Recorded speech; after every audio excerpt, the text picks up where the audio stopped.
So I've had a bit of an interesting week this week, mental health wise. Was quite good at the start of the week, then I dropped quite down, and now I'm sort of coming back up. And part of the reason that I noticed this roller coaster effect is because I take a lot of effort to notice the warning signs of my mental health. So I usually know roughly where I should be. I've got a high and a low range, but when I start getting higher than sort of where I'm used to, that's a bit of a warning sign for me, in the sense that I get more energy. I start getting a bit, erratic's not the right word, but I've just got this sort of drive, and I might be able to exercise more. I'll be talking a bit faster. I'll be feeling a bit more just ready to do stuff. Now, there could be a couple of reasons for this. The first one is obvious. I'm just, enjoying what I'm doing. But I've noticed that over time, that a lot of the time, if there's no cause for it, and if I sort of just keep steadily climbing, I'm about to have a crash. And in the past, when I haven't noticed that climb, the crash has been massive because I didn't take any preventative action. So when I've noticed it this week, and when I've noticed it in the past, what I'm trying to actively do now is recognize that even though I feel quite energetic, even though I feel like I can take on the world, it means my mental health is about to fall. So what I do instead of pushing harder, which is the natural urge, I've now learned to just take it back a notch, relax, and start to do some sort of self-care stuff. Initially this was quite hard because there's this obvious drive. I'm so motivated to get my books done and release more podcasts and interact with everybody online and do all of the stuff that I want to do, in addition to all of the housework and regular just working for money and all that sort of stuff. There's that push to keep going harder because look, I've got this energy, why not? Let's do another gym workout. Unfortunately, that will lead to a massive crash, and if I don't take the preventative actions, that crash will be prolonged and it will be quite severe. So this time I decided to take a day off work and I just decided to relax. I read a book, I had a bath, I went for a walk, I just meditated, just did the self-care things. Now, I've noticed that I've started to come back up again. So, is this little bout of mental illness past? Maybe, maybe not. But I'm trying to be actively aware and notice the warning signs. I'm saying this again, and I suppose the reason it's on my mind is that I've got my next book coming up, How to Get Your Shit Together. One of the main chapters that sort of is referenced in a lot of the other chapters is called Notice Your Warning Signs, because unless you've got that self-awareness to notice where you're at, stuff's not going to be optimal. And this applies to every walk of life. For mental health, like I've said, if you're noticing when you're good and when you're bad, you can act appropriately and put in those systems in place to help yourself. In business or in work, if you know what you're good at, what you're not good at, what you like, what you don't like, you'll put yourself into a position where you can do the best in your job based on who you are and how you're feeling. The same thing for exercise. If you're at the gym and you do a little self-check and you notice that you've got a bit of a niggling injury in your shoulder, you might want to avoid doing the shoulder exercises, or maybe you want to stretch it out, who knows. The point is self-awareness is key to being able to optimize and survive in health. So I've really started trying to work out that, noticing your warning signs and taking action when I notice it. Now, my warning signs will obviously be different to yours, but just for the sake of this video, like I said, I notice that my mood significantly goes up or down quite quickly. I notice that I will start getting angry, as in I will feel this inner rage just snap on. I don't really express it, but I just have this sort of inner urge that's just like this sort of just quickfire rage that sort of comes and goes really quickly and sort of surprises me. Other times I'll notice that I have quite a significantly tight chest and it's hard for me to get that, can't get that full breath in. It's hard to get that.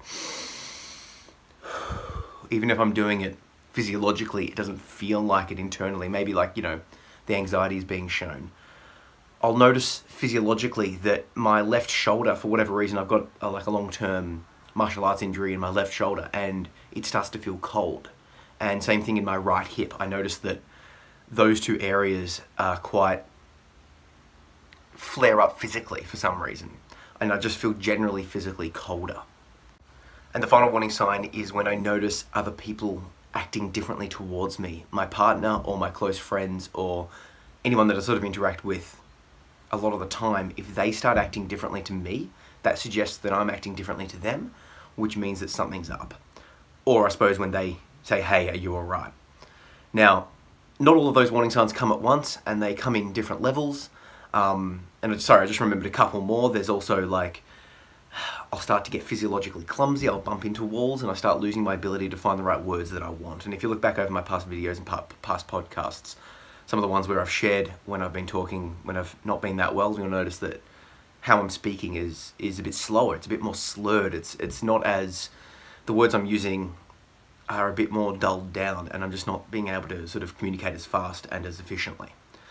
But like I was saying, they don't all come at once, and they're not always the same, but I've noticed this sort of pattern towards my mental health. Some warning signs will come on quite quickly, some won't, but it's generally just a warning sign. I'll notice one, I'm like, something might be up. And then when I notice another one, it's like, okay, yeah, something's definitely up now. Once I notice a couple of warning signs, I go on to taking action to guard my mental state. Now, taking action, or guarding your mental state at all costs, is another chapter of how to get your shit together.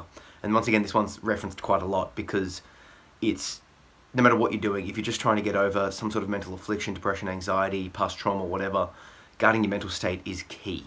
But also, if you're wanting to push, if you're wanting to grow, if you're wanting to, get after it, so to speak, and get something done, you have to guard your mental state in that regard as well. The more you want to get done, the more pressure there will be on you for your time, for your effort, for your focus, for your physical presence, all that sort of stuff. So no matter what stage of life you're in, whether you're in the surviving stage or the thriving stage, you've got to guard your mental state at all costs, because unless you're in a good place, you can't help other people. Once again, guarding your mental state will be different to guarding mine, but basically the summary is do what you need to do to make sure that your mental state isn't compromised. So if that means someone needs your help and you're not in a place to help that person right now, it means apologizing, maybe passing them on to someone else that can help, giving them resources, but sort of setting a line of where you're comfortable and not going beyond it. There's this temptation, particularly for those that are like, really nice people, to put other people before them. And that's admirable, but it's not a long-term strategy for success. You might be able to help them in the short term, but by sacrificing yourself, you're guaranteeing that eventually you're not going to be able to be there for that person or for yourself and for your other commitments regardless. If I help you at the cost of me, eventually I'm going to crack. I'm not going to be able to help you anymore. I'm going to lose all my functionality, and I won't be there for my child, my partner, and everything else that I need to do. So I've learnt, once again over time and from repeated experience, to set a line. I have a line of where I'm comfortable helping people, and depending on the circumstance, depending on how I'm feeling, and depending on the person, depending on our past and all of that sort of stuff, the line will be different. My child, there's no limit to the help that I'll give him. But to other people, there will be a limit because I have to ensure that I'm there for my child. You're sort of getting the point here. This may sound harsh, but I actually think it's a lot less selfish than going all in. Let me explain. If I go all in on one person, I can't be there for everyone else. If I went all in and I sacrifice myself and I get too overwhelmed with one person's problems, I won't be able to make videos like this. I won't be able to talk to other people. I won't be able to connect with people and help them through. Now, yes, I'll be able to help that person, but in my mind, it's a balance of all of the commitments that I have. That being said, if there's a major, it's all very dependent on the particular situation. If someone's that I'm close to is suicidal and they're in the midst of that sort of challenge, I'm going to be way more actively involved helping them, because that situation trumps most else, almost all other situations. However, if they're just having a flat day and they need comfort, but I've got other priorities that I need to look after, I won't necessarily be able to dedicate my physical time to going to help that person. Maybe we can chat online, maybe we could do a phone call, maybe I could suggest that they implement some other form of self-care that can best suit everyone's situation.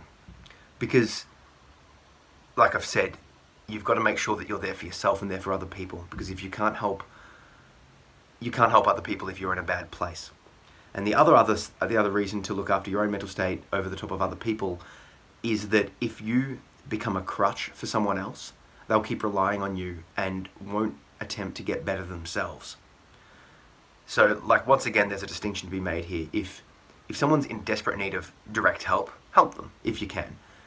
But over the long term, there's a risk of them becoming dependent on you. So if you find just this person keeping on coming to you for help, coming, and not seeing any improvement, and you're not able to keep up that level of help, something's got to change, because eventually you'll snap and you won't be able to help them anyway. And when that happens, that person will become so reliant on you that they will have lost the ability to help themselves or never tried to get it because they knew you would be there for them. Eventually you're not going to be able to be there, and therefore they will struggle anyway. And what will probably happen is that person will then blame you for not being there and walking out on them in that whole situation, even though you've been there for years. When you do finally pull back and say, hey, enough's enough, they might get angry or aggressive or feel hurt because, you know, why the big change? Guarding your mental state comes in a lot of other forms as well. But the main one is obviously the self-awareness, working out what you're comfortable with and what you're not comfortable with. So if you know that big social situations drain the energy out of you, but you love doing them anyway, then guarding your mental state in that regard would be choosing which one you want to do out of the 5 offers, as opposed to trying doing as many as possible. You know, I heard a quote, it went something along the lines of, for an introvert, a party is like a workout. It's great fun, we love it, but you need a lot of recovery time after the fact. That's me. I'm a massive introvert in person. And I know that might seem a bit odd that I'm in front of the camera, but I'm here alone in my room. There's no one here, and you guys are all listening and watching, but it's different to being a noisy, massive social gathering. Now, yeah, I'll go, but I'm going to guard my mental state and go, well, am I happy here? Is this the best place for me? Am I in a mental state that can deal with this sort of situation? And by deal with it, it's not that I don't like doing it, it's just that it comes at a cost to me. And the cost is that it will cost me, you know, recovery time. It will cost me a bit of my mental state. Is the trade-off worth it? Can I cope with that trade-off now? If the answer is yes, then I'll go. If the answer is no, then I won't. So it's not about avoiding the situations that bring you an issue, it's about balancing them. Because sometimes some of the best things will cost us. You know, I used to love going rock climbing as a kid. And, you know, it was hell on my forearms. So could I go rock climbing every day? No, but maybe I could go once a week or once every couple of weeks. And it would be great, but it would come at a cost to my physical body. The same thing to your mental state. Work out what the cost is to your mental state and sort of weigh up the balances and guard your mental state there. I also like to guard my mental state by prioritizing what I need to for it. So for me, I love exercise. And if you follow me on Instagram at Zach P. Phillips, you'll see how regularly I post that I'm at the gym. Most mornings I'm doing weights or a run, and most nights I'm doing Brazilian Jiu-Jitsu, but sometimes I vary it up with, say, stretching, swimming, Tai Chi, or some other sort of random exercise. Now, I prioritize this. This is prioritized over most other things. If I don't get that exercise session in, I know what it will do to my mental state.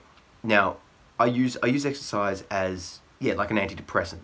I'm not against medication, but for me, the best thing for me is exercise. So I prioritize it. What you prioritize might be different for you, but the point is to work out what you need to be in the best mental state possible and putting that into your life first. So other things I like to prioritize are meditation, warm baths, reading fiction, and going for walks, playing with the pets, hugging my baby. There's a bunch, but for me a good example is exercise because it just has such positive benefits. So to guard my mental state, I put those preemptive things in there. I go, okay, I need to exercise every morning, so that's it. That's in the calendar first. That takes preference over watching a YouTube video. That takes preference over everything because I know that no matter what happens in the rest of the day, if I haven't exercised, that day's gonna suck. The final thing that I like to consider to guarding my mental state is more of a lifestyle sort of factors. I want to try and establish a lifestyle as a long-term goal that's one that I can exist in without sort of hating life. So for me, I'm a high school teacher by trade. I do casual relief teaching. I'm a relief teacher, so some of you watching have probably had me, and the reason I don't do full-time teaching is because I just can't handle it. It takes too much of a toll. Turning up to the same place, to the same people, is a tough battle for me. I need variation. I need stimulation in a different regard. And it's not even the people necessarily. It's almost the obligation to have to be on at a certain time every day, no matter what. I know my mental state. I can't promise a workplace that I'll be able to be on, ready to work, ready to be in front of a group of kids at 9 o'clock every day for a whole year. I've tried it, and it caused my mental state to drop. I just couldn't manage to stay on that whole time. Now, this doesn't mean that I'm not capable of working, but what it means is that that traditional, full-time role just doesn't suit me. So for me, knowing that, I'm like, well, how can I still earn enough money to survive, pay for my family obligations, all that sort of stuff, but still give the best to my workplace and to my boss? So the solution for me was, well, I like variation, so I'm going to do replacement teaching. There's a few schools that I go to regularly, but I like the variation, so I'll go to a bunch of different ones. I also teach Brazilian Jiu-Jitsu to kids and do some private sessions at nights. And, once again, if you're following me on Instagram, you'll see that I train at John Donahue Jiu-Jitsu and MMA in Notting Hill, Victoria. So if you're down our way, head over. It's a great gym. Just a little side plug there. But I'm doing those little sessions as well. I'm also getting into writing and coaching online, selling books, the whole thing. So I'm not... The lifestyle that I want to have now, I'm not earning as much money, but I'm able to... The work that I'm doing is a lot more better for my mental state. Now, obviously, that did come at a cost to the income that I was getting. So the other part of changing the lifestyle was really reevaluating how much money I actually need. So since working full-time and going to this sort of CRT, Brazilian Jiu-Jitsu, coaching and book work and that sort of stuff, my income's probably maybe halved or maybe even a third of what I used to earn. So I can't do anywhere near as much of the leisure and have much of the stuff that I used to have. But you know what? Despite having such a massive drop in income, I'm so much happier. I'm able to just not just sort of wake up just dreading the next weekday, hoping for the weekend just as a chance to recover, to do it all again. That lifestyle just wasn't for me. That being said, maybe full-time teaching isn't a full-time role. Maybe I could go into something else. Maybe there's another full-time role that I could do that I don't know about yet, that I could manage to do. Maybe it would be an example of working from home, or maybe it would be working on different job sites, or maybe it's more of a writing gig that I could write from different places. I don't know what it is. I haven't found it yet. But what I did realize was that what I was doing for a living was costing me. I was addicted to the money in a sense that the more you earn, the more you want to spend. So once I realized that the job working full-time was costing me, I had to make a change. I had to reevaluate my spending and change to something else. I'm not saying you should change. I'm not saying that you should quit your job and do what I'm doing. But what I am saying is that to guard your mental state, you should step back from your job and go, is this work the best for me? Is the thing that I'm doing for my job the best job that I could be doing? Or would I prefer to do something better? If you are in the type of job that you like doing, is the workplace the best place that you could be working for? Is your boss and your co-workers the best for your mental state? Is the culture of and the dynamics of the people that you're working for, are the customers that you're getting good? Are there some changes you can make? Now, I can just hear a lot of you coming back at me going, well, I can't make these changes. There's all of these, there'll be a bunch of excuses. I get that. I had a bunch of excuses. My income cut down to a half or a third. There was a massive life change. I basically threw my potential to be like, a career teacher in the bin. There's a lot of things that came up in my mind as to why I shouldn't make a change. But what's the alternative? The cost of not taking the action, not making the change, that cost will be quite high. So you've got to sort of balance between your mental health and those excuses. If you are struggling with those excuses and you need some direct help, why don't you comment below anything that I've discussed. If you're wondering how you can make a change in your work, in your home life, how you can guard your mental state, how you can notice your warning signs, anything like that, comment below and maybe we can talk it out, because prior to going through these changes, prior to going down this process, I struggled. I was right there, and I suppose this is part of what I'm hoping to give you from How to Get Your Shit Together. So I'll put a link below so you can check out a little bit more about how to get your shit together. My next book, I'm in the final editing stages. There's 50 chapters. It's going to be released for free online. I'm going to release a chapter a month as a blog post and an audio file on my podcast, the Reality Check podcast. I'm going to release it once per month for free. Now, the reason I'm doing this is because I want to help as much people as possible. If you see it and you like it, there's a couple of things you could do.